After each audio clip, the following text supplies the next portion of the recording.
Hola, soy Manuel Ran y voy a hablar de consideración moral de los animales no humanos, cómo llegué yo a esta consideración, para lo cual mencionaré algunos temas relacionados con la inteligencia artificial y con la simulación de vida y llegaré a la conclusión de la que es para mí la, digamos, prioridad moral o imperativo moral, que consiste en la reducción del sufrimiento extremo. Em, Empecé a interesarme por la inteligencia artificial, en parte, bueno, por mi profesión de ingeniero informático, pero antes de eso como lector de ciencia ficción. Estaba muy interesado en crear una inteligencia artificial, un robot, una máquina muy inteligente capaz de solucionar problemas. Empecé a hacer, digamos, mis primeros experimentos por mi cuenta. Enseguida me di cuenta de que era necesario que aquello aprendiera solo, no podía darle yo el conocimiento, tenía que ser capaz de generarlo él mismo. Y para ello tenía que digamos, haber algún tipo de interacción. Entonces creé una serie de elementos que llamé entidades, que eran programas que de alguna forma se comunicaban entre ellos, colaboraban y competían. El entorno estaba formado por básicamente entidades. Y enseguida esto se convirtió en una metáfora bastante precisa, bastante cercana a lo que puede ser la vida. Pues a investigar un poco sobre este tema. Efectivamente existía ya el concepto de vida artificial. Recuerdo que leí un libro sobre autómatas celulares que me gustó mucho. Y bueno, hice varios ejemplos de estos tipos de programaciones. El primero fue un mundo de hormigas y plantas, donde había distintas estrategias más egoístas, más altruistas, mutaciones genéticas, en un entorno con hormigas y unas plantas, etcétera. Luego hice algunos experimentos, un algoritmo genético, un sistema de reglas, lo que sería un sistema experto muy sencillito, y un ejemplo de programación genética que no llegué a publicar, en el que un programa se modificaba a sí mismo. Eh, Investigando estos experimentos de inteligencia artificial o de programación avanzada, eh, hice una reflexión acerca bueno, qué es lo que estaba buscando, ¿no? Porque en realidad algo muy inteligente, al introducirme en el concepto de inteligencia, llegué al concepto yo empecé a llamarlo subjetividad. Eh, es decir, la capacidad de tener un punto de vista, la capacidad de tener experiencias. Digo, bueno, puedes crear un algoritmo muy inteligente, pero ese algoritmo, hay alguien detrás, hay un quién, hay alguien ahí. Y eso era mucho más que la vida. La vida se puede definir como los procesos, como sistemas que permiten equilibrio interno, etcétera, un orden.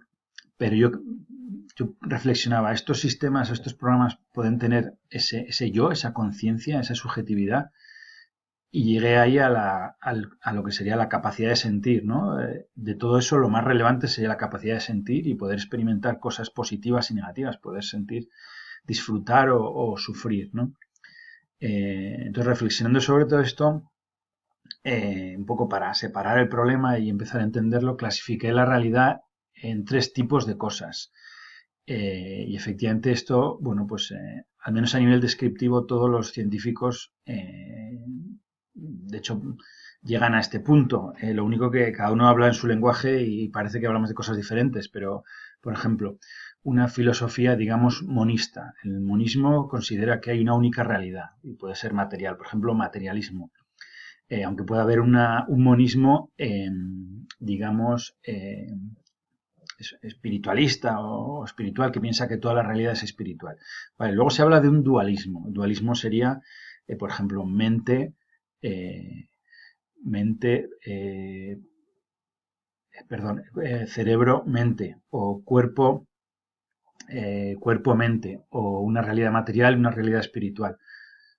Ya tenemos como dos tipos de cosas o dos mundos. Hay quien dice que no son dos mundos, sino que solo hay un mundo, es un monismo, pero es emergentista, es decir, emerge esa segunda realidad, esa conciencia, emerge del primero, pero solo existe el primero. Es lo que llaman un epifenómeno, ¿no? Es una cosa, bueno, secundaria, ¿no? Pero al fin y al cabo están hablando de lo mismo. Al fin y al cabo, a nivel descriptivo, por lo menos, hablan de lo mismo. El matiz aquí sería si tiene auténtica realidad ese segundo mundo, ¿no? Eh, por ejemplo,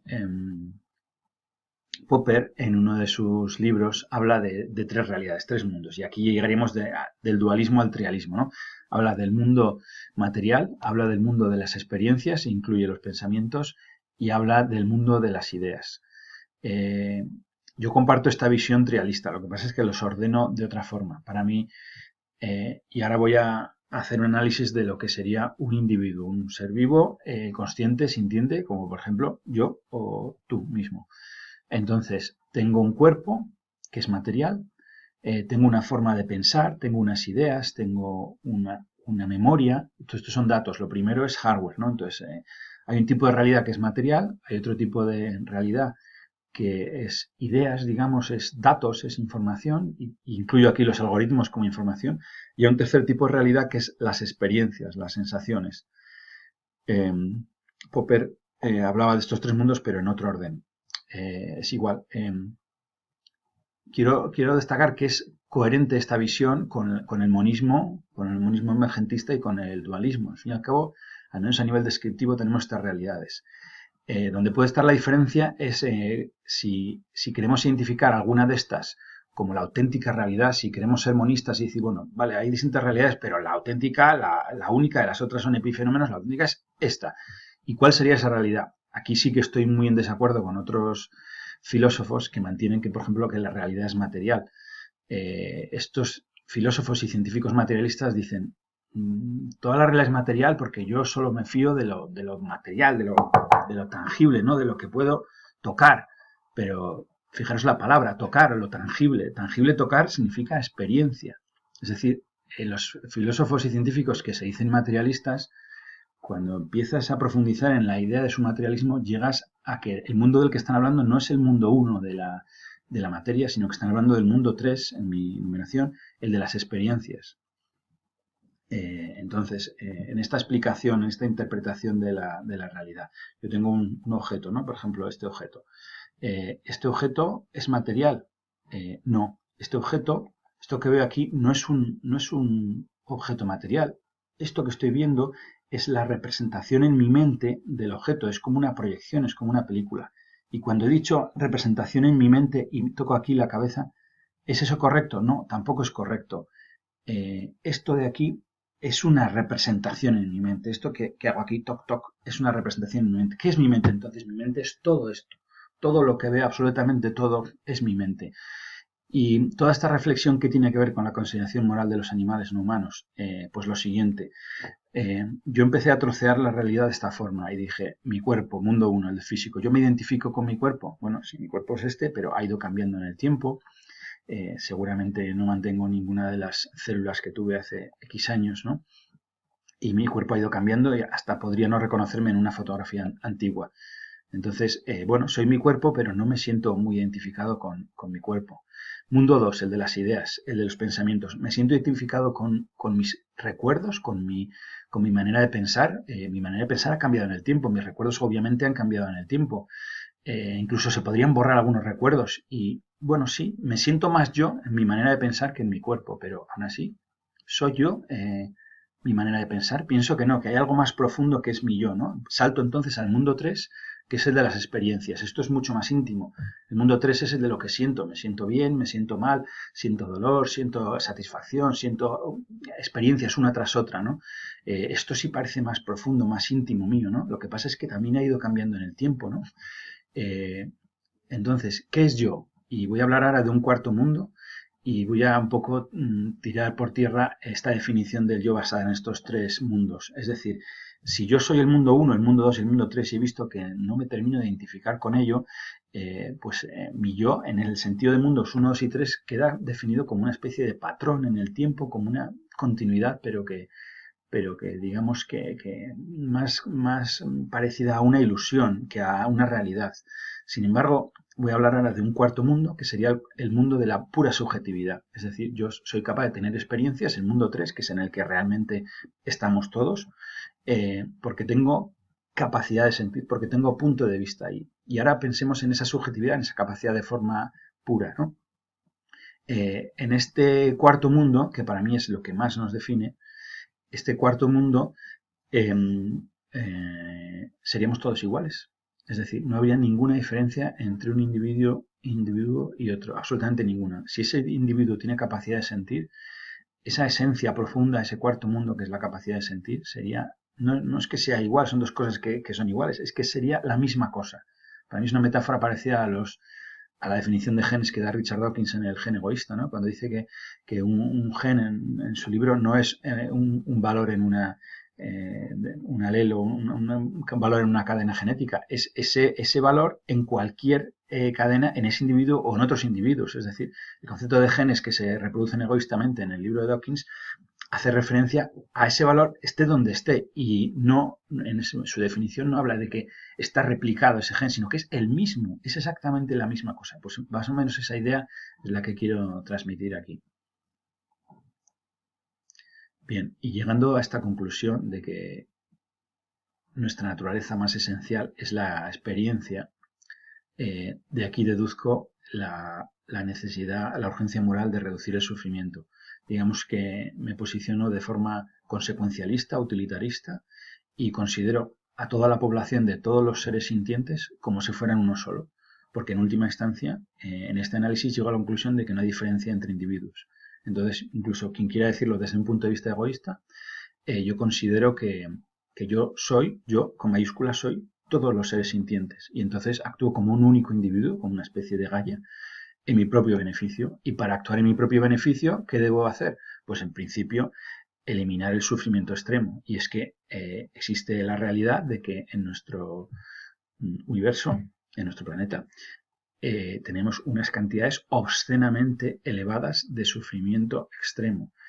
Somos unos privilegiados, nosotros los seres humanos y yo en concreto, que somos los privilegiados de los privilegiados, y esto nos hace olvidar muchas veces la situación en la que viven los animales en la naturaleza o los animales estabulados en granjas industriales, etcétera, experimentando cantidades enormes de sufrimiento. Para mí, la urgencia moral consiste en reducir, en primer lugar, el sufrimiento extremo. Después, habría que evitar el sufrimiento involuntario. A continuación, hacer innecesario el sufrimiento. Y a partir de ahí, cuando no exista sufrimiento, existan unos niveles tan pequeños y aceptables de sufrimiento, como el sufrimiento que te hace la espalda o que te quieres cambiar un poco de postura, y esos pequeños niveles de sufrimiento que apenas se notan, bueno, pues eso es aceptable, pero los niveles extremos que existen en la realidad no son aceptables. En relación con esto, creo que existe un gran riesgo de extender, digamos, por la galaxia el sufrimiento humano. Es decir, a medida que estamos viviendo una explosión terrible tecnológica y viviendo una curva exponencial creciente de capacidad de transformar la realidad. Si llevamos la vida a otros planetas y lo hacemos a lo loco, digamos, estaríamos haciendo como en el chiste de ese señor que el pobre se estaba cagando.